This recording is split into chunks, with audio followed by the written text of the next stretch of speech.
நம்ம ஸ்கேர்டை வந்து ஸ்டக் ஆயு அப்படிங்கிற ஒரு எபிசோட்ல தான் ஆம்னிவர்ஸ்ல இன்ட்ரோடியூஸ் பண்ணிருப்பாங்க. அந்த டைம் ஸ்கேர்டுக்கு வந்து எந்த ஒரு விஷயமும் ஞாபகம் இருக்காது. அப்ப அதுக்கு தெரிஞ்ச விஷயம் என்னன்னா தான் உயிர் வாழ்வதற்கு டிஎன்ஏ தேவைங்கிற ஒரே விஷயம் மட்டும் தான். பென்னோட ஆமிட்ரிக்ஸோட அட்டாச் ஆகி பென்னு கூட சுத்திட்டு இருந்திருக்கும். அதுக்கப்புறம் ஆம்னிவர்ஸோட ஃபைனல் எபிசோட தான் காட்டியிருப்பாங்க. ஸ்கேர்டு மாதிரி ஏலியனா யாரு உருவாக்கிப்பாங்கன்னு காட்டியிருப்பாங்க. அதை பார்க்கறதுக்கு முன்னாடி நீங்க பென்டனோட தீவிரமான ஃபேன்னா உங்கள்ட்ட ஒரு question. Ben 10 first episode release ஆன வருஷம் என்ன? இதுக்கான ஆன்சர் கண்டிப்பா நிறைய பேருக்கு தெரியாது. பட் பென்டனோட தீவிரமான ஃபேனா இருந்தாங்கன்னா உங்களுக்கு தெரிய வாய்ப்பு இருக்கு. இந்த வீடியோ பார்க்குற உங்களுக்கு தெரிஞ்சுனா இந்த வீடியோக்கு ஒரு லைக் போட்டு நம்ம சேனல் சப்ஸ்கிரைப் பண்ணிட்டு கமெண்ட்ல சொல்லுங்க. பார்க்கலாம் எத்தனை பேருக்கு தெரியுதுன்னு. நிறைய பேருக்கு தெரிய வாய்ப்பு இல்லைன்னு நினைக்கிறேன். ஸ்கர்ட் மாதிரி ஏலியனா குவாண்டம் இலியாஸ் தான் கிரியேட் பண்ணிருப்பாங்க.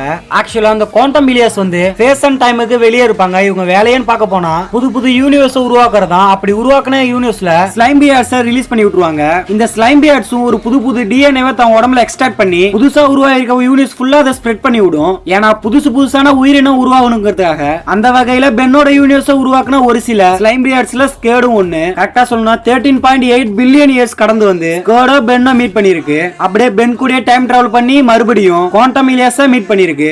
ஆக்சுவலா ஸ்கேர்டோட வாழ்க்கையே ஒரு டைம் லூப்பா தான் போயிட்டு இருக்கு. பையன் ஸ்கேர்டுக்கு இது எதுவுமே ஞாபகம் இல்லைன்னா 13.8 பில்லியன் இயர்ஸ் ஆச்சுல, அதான் பையன் மறந்து போயிட்டாரு போல.